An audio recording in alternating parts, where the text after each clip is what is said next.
Olá, sou Aninede Prince, pesquisadora da tuberculose no estado de São Paulo e idealizadora da série Tuberculose História. No vídeo de hoje, vou abordar a história da Estrada de Ferro de Campos do Jordão, considerada como primordial para o acesso dos doentes à localidade jordanense que iam em busca do tratamento e da cura da tuberculose. Esse assunto está inserido no capítulo 2 do volume 2 da série Tuberculose História. No século XIX, o acesso a Campos do Jordão era extremamente precário em função da inexistência de estradas. Geralmente, a viagem era feita a cavalo, cujo ponto de partida era a cidade de Pindamonhangaba, subindo a Serra da Mantiqueira pelo Pico de Itapeva, pelo caminho da Serra Preta ou Paiol Velho, originário de Santo Antônio do Pinhal. Ou, para quem vinha de Guaratinguetá, a opção seria a Estrada do Quebra-Perna, considerada bastante perigosa. Algumas tentativas para a melhoria de acesso a Campos do Jordão haviam sido feitas, de acordo com o jornal Tribuna do Norte, que no ano de 1886 noticiou a existência de uma empresa de transportes que iria percorrer os caminhos penosos para chegar aos Campos do Jordão, que seria realizada por meio de troles. É inegável a importância da Estrada de Ferro Campos do Jordão, que ao substituir as liteiras, os banguês e os lombos de burros, assumiu uma função importantíssima durante o processo de cura da tuberculose, viabilizando e consolidando a instância de tratamento sanatorial, além da multiplicação do acesso dos doentes à localidade. As liteiras eram reservadas aos doentes que não podiam ficar em pé, tendo as características dos banguês, só que em vez de cadeiras, eram padiolas. Já os banguês eram destinados às pessoas sãs e aos doentes em bom estado. Eles eram uma espécie de cadeira de braços, com cobertura de lona, armados como uma charola, cujas 4 pernas, bem compridas, se encaixavam nas cangalhas dos 2 cavalos ou burros que a carregavam, colocados um na frente e o outro atrás.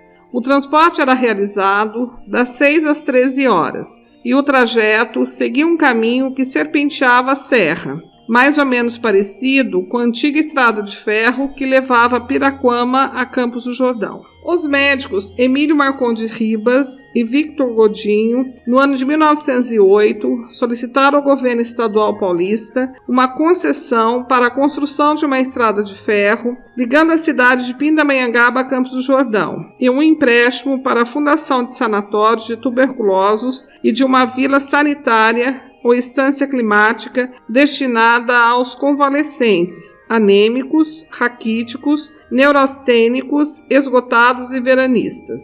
Solicitação essa que foi atendida pelo presidente do Estado, Manuel Joaquim de Albuquerque Lins, que editou a Lei número 1221, no dia 28 de novembro de 1910, que autorizava a contratação dos médicos Emílio Marcondes Ribas e Victor Godinho e concedia um empréstimo de 3.000 contos de réis. Em razão do artigo 6º, obrigar os concessionários a promover a implantação de núcleos coloniais nas zonas atravessadas pela ferrovia e no artigo 8º indicar a construção de sanatórios para tratamento de tuberculosos, essa lei ficou inviabilizada de ser cumprida. Os médicos Emílio Marcondes Ribas e Victor Godinho continuaram a insistir na obtenção governamental, que resultou na autorização da construção da estrada de ferro. Sendo assim, a lei estadual número 1265-A, do dia 28 de outubro de 1911, concedeu aos médicos ou à empresa que organizassem o direito de construir uma estrada de ferro ligando Pindamonhangaba a Campos do Jordão.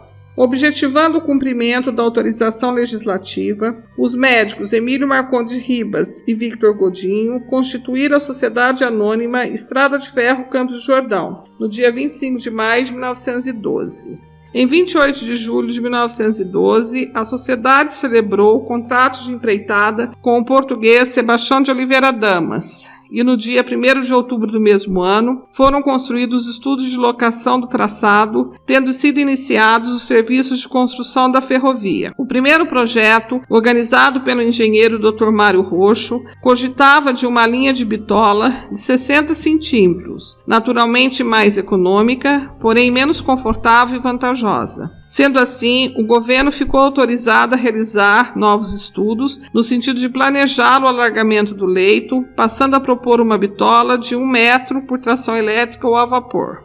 Além disso, o governo concedeu o direito de construir um ramal férreo que, partindo do ponto mais conveniente da linha, alcançasse os limites do estado de São Paulo com o de Minas Gerais, passando pelo município de São Bento do Sapucaí. Em outubro de 1912, as obras da construção foram iniciadas sob a direção do engenheiro Antônio Prudente de Moraes, diretor técnico da companhia, cujas obras ficaram sob orientação direta dos engenheiros José Antônio Salgado e Guilherme Winter.